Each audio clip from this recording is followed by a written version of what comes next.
In Tyler, a group of high school students are taking part in collegiate-level research to learn more about a lung disease bacteria found in soil. As KLTV7's Lauren Tier reports, the students are conducting research that could have a global impact on human health.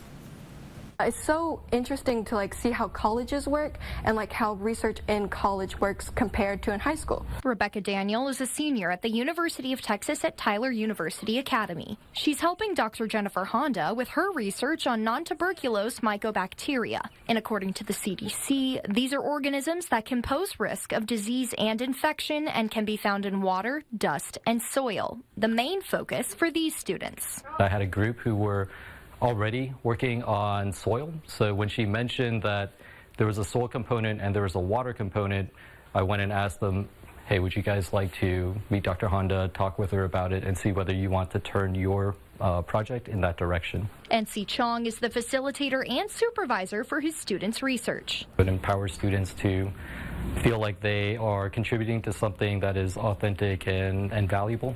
When the students agreed to shift their research to fit Dr. Honda's needs, they already had the effects of population in mind. So urban, suburban, and rural areas. And the University Academy happens to have 3 campuses that fit the criteria. One of them is in Tyler, which is considered an urban area. One of them is in Longview, which is considered kind of a suburban area. The third's in Palestine, a rural area.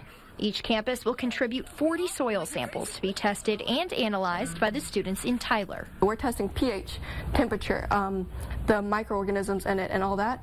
I'm just super proud of this school and what we're doing. Lauren Tier, KLTV 7 News.